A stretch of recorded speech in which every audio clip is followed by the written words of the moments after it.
Pengkhianatan di malam pertama. Bab 9. Apa terjadi? Bagaimana bisa hilang? Teriak Abi dan kedua tangan mencengkram bagian dari jaket prasut yang bau tubuh dewa hingga kusut, membuat pria bertubuh jangkung itu terdiam. Bibirnya seperti terkunci. Ia tak tahu jawaban apa yang harus diberikan kepada Abi. Dewa menjadi orang yang paling merasa bersalah atas hilangnya Embun. Sedangkan Fanny yang berdiri di belakang menatap heran, rasa tak percaya melihat reaksi Abi yang baginya berlebihan. Sabar Abi, ini bukan saatnya untuk menyalahkan siapa-siapa. Haikal, salah satu pembina yang juga teman lama Abi, mencoba menjadi penengah setelah melihat ketegangan antara Abi dan Dewa. Yang terpenting sekarang mencari dan menemukan Embun. Kita harus berpikir jernih dan jangan panik. Abi tersadar. Perlahan cengkeramannya merenggang. Pria itu menarik napas dalam-dalam demi mengurai amarah yang tengah menguasai dirinya. Aku minta maaf, ucapnya seraya menarik napas dalam-dalam. Sekarang kita harus mencari. Haikal masih berusaha mengurai suasana tegang. Ia kemudian membagi rombongan dalam beberapa kelompok. Ada yang mencari di atas dan ada pula yang akan turun untuk menyisir tebing. Pencarian pun dilanjutkan dengan mengandalkan cahaya dari senter. Abi menyusuri tebing yang curam demi menemukan keberadaan istrinya, mengabaikan gelap dinginnya malam yang bungkus tubuh. Embun, teriak Abi untuk yang kesekian kali. Ia hampir menangis, entah menyesal keputusannya mengizinkan Embun pergi, ataukah menyesal membiarkannya pergi sendiri tanpa dirinya. Yang pasti Abi belum pernah merasakan ketakutan seperti sekarang. Setelah bisa melihat kondisi tebing yang curam dan penuh batuan, rumputan liar yang tinggi turut menyulitkan cairan. Kamu di mana, Embun? Teriakan Abi menggema di kegelapan malam, berharap Embun akan menjawab panggilannya. Namun tak ada jawaban sama sekali. Hampir 2 jam dihabiskan rombongan itu untuk mencari. Beberapa mahasiswa sudah naik ke atas karena kelelahan. Sebagian yang lain masih terus mencari, termasuk Dewa dan Haikal. Sementara Abi terus mencari tanpa mengenal lelah. Yang ia inginkan sekarang hanya menemukan Embun dan bawanya pulang. Embun di mana ya? Aku udah capek keliling-kelari, ujar Mega, salah satu beberapa mahasiswi yang masih melakukan pencarian. Bagaimana kalau tidak apa-apa sama Embun? Yang lain sudah menerka-nerka yang akan terjadi kepada Embun. Apakah ia akan temukan dalam keadaan bernyawa tidak? Van, kamu tuh kemana saat kita cari ranting kayu? Tanya Mega, dengan tuh alis terangkat dengan rata penuh selidik. Fania memutar bola mata malas. Aku disuruh Kak Dewa ke air terjun untuk ambil air. Namun jawaban diberikan Fania tak serta-merta membuat mereka puas. Malah mereka sekarang sudah melayangkan tatapan curiga terhadap wanita itu. Benar, tadi aku lihat kamu sempat ribut dengan Embun. Apa jangan-jangan? Mega kembali melayangkan tatapan penuh curiga. Fania terguguk melihat marah teman-teman yang seperti sedang berusaha menyudutkan dirinya. Kalian kenapa begitu? Jangan pikir macam-macam ya. Aku emang gak suka sama Embun. Tapi untuk apa kau dorong ke jurang? Wanita mendengus marah, lalu meninggalkan teman-teman wanitanya untuk bergabung dengan rombongan yang lain. Sementara Mega melirik Fania dengan tatapan penuh makna. Abi, belum ketemu, teriakan Dewa menggema, membuat Abi segera berlari ke sumber suara. Ketakutan itu semakin nyata ketika dari kejauhan ia melihat sosok yang diyakinkan adalah Dewa dan Haikal yang berlari cepat menuruni tebing dengan senter menyorot ke arah jurang yang terjal. Dari tempatnya berada, ia dapat melihat sosok yang terbaring di antara rumputan. Melihat dari warna jaket saja, Abi sudah meyakini kalau tersebut memang adalah istrinya. Tanpa mempedulikan medan yang berbahaya, Abi berlari. Tubuhnya harus berapa kali terpeleset saat kehilangan keseimbangan. Embun. Abi meraih tubuh Embun dari pangkuan Dewa, mendekapnya erat ketika merasakan tubuh Embun yang menggigil, dan itu membuatnya semakin disergap rasa takut. Bangun, Bun. ujarnya seraya menepuk pipi berulang kali, kemudian kembali meluk seerat-eratnya. Namun wanita itu masih terpejam, sebagian pakaiannya sudah basah. Abi membuka jaket miliknya dan melingkarkan ke tubuh embun. Kita ganti saja gendong embun ke atas. Tawar Haikal membuat dia mengangguk setuju. Benar, Abi nggak mungkin bisa sendirian bawa embun ke atas. Ketika pria itu akhirnya saling bergantian bawa embun ke atas, embun terperosok ke dalam tebing yang cukup dalam. Butuh hampir 30 menit untuk bisa membawanya ke atas. Semua terlihat panik dan ketakutan, tak terkecuali Fania. Namun sejak tadi Fani terfokus kepada Abi, yang kini tengah memangku tubuh embun sambil melepas letih. Pria itu bahkan sudah berapa kali terlihat menciumi kening istrinya. Tak ada luka serius di tubuh embun, hanya berapa lecet yang diyakini akibat kulitnya bergesekan dengan batuan. Selain itu, beberapa saat lalu, ia sempat buka mata sebelum akhirnya kembali tertidur dalam dekapan suaminya. Abi, kita bawa embun ke saudara saja, ujar Haikal setelah mampu mengatur napas yang buruk. Kita nggak mungkin bawa embun terus sekarang. Dia cuma kedinginan. Di badannya juga nggak ada luka sama serius. Abi mengangguk setuju, dengan tangan masih melingkari tubuh istrinya. Bajunya juga basah. Mungkin kau bisa gantikan pada nanti, tambah Haikal, membuat Fani yang berdiri di belakang meremas ujung pakaiannya. Abi membaringkan embun di tenda setelah melepas lelah. Bukan pekerjaan ringan, membopong tubuh embun dari dasar tebing ke area perkemahan.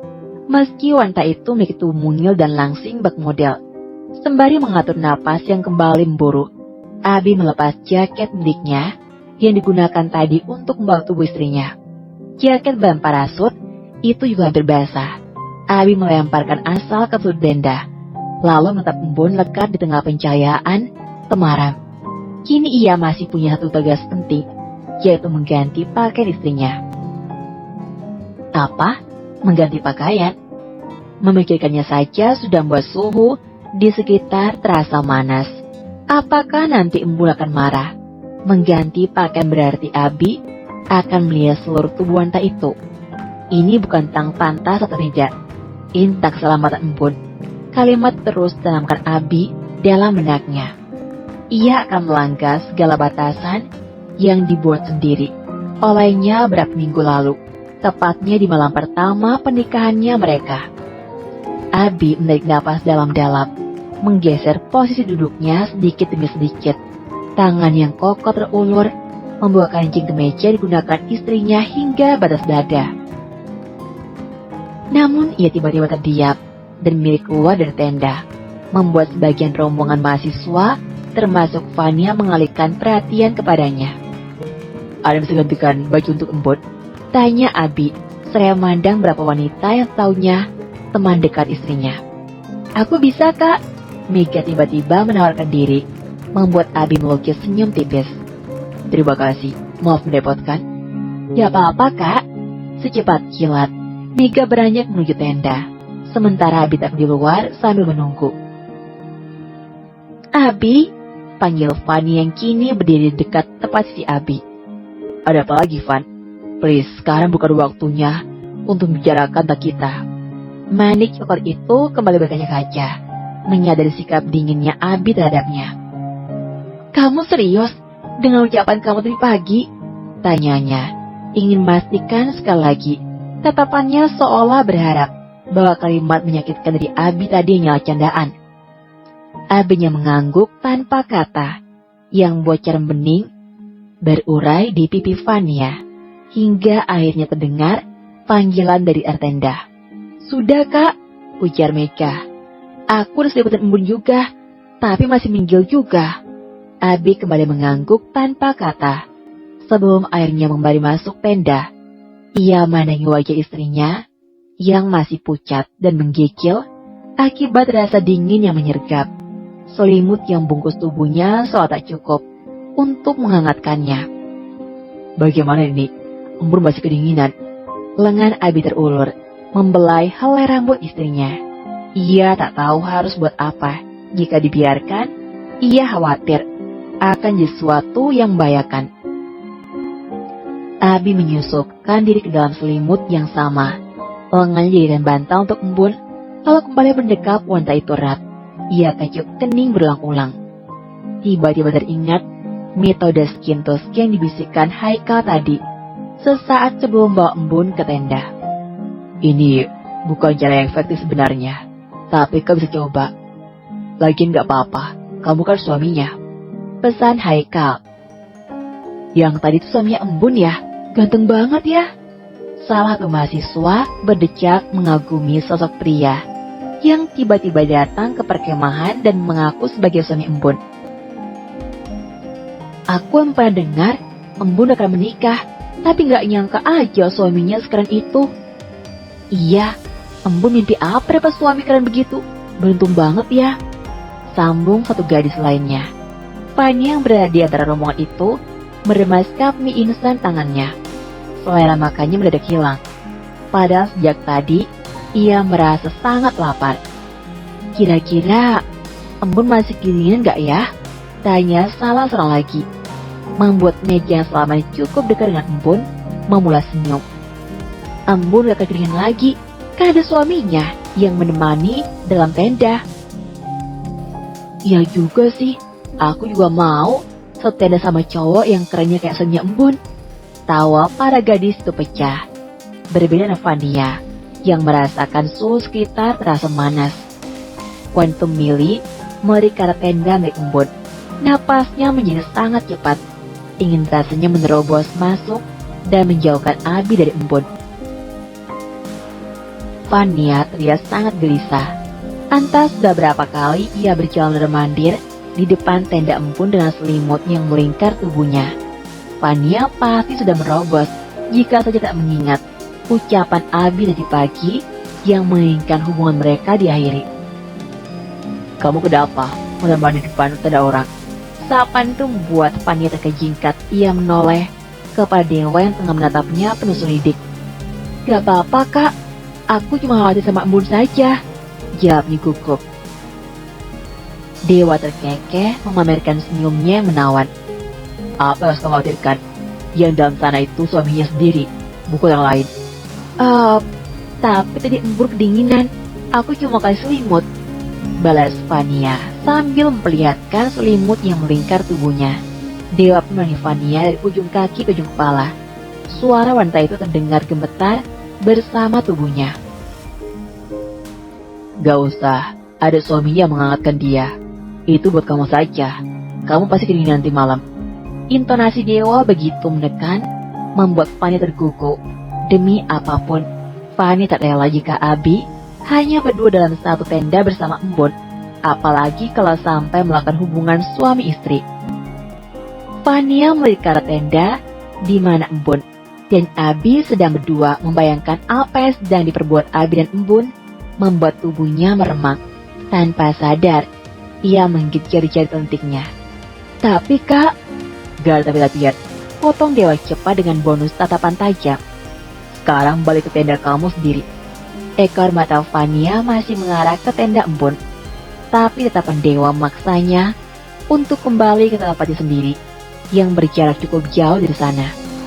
Apa yang kamu tunggu? Iya kak. Berdiri kokoh di tempat, Dewa terdiam sebentar dan memastikan Fania benar-benar masuk ke tendanya sendiri. Setelah meyakini semuanya aman, ia mulai duduk di depan api unggun seorang diri. Suhu udara semakin menurun, membuat laki-laki itu menaikkan resleting jaket parasut yang membuat tubuhnya. Dewa hanya dapat menaiki kobaran api yang melahap kayu sedikit demi sedikit, kemudian menolehkan kepada kar tenda di mana wanita pujaannya sedang berdua dengan suaminya. Nah, sudah aja kamu Dewa, bersambung.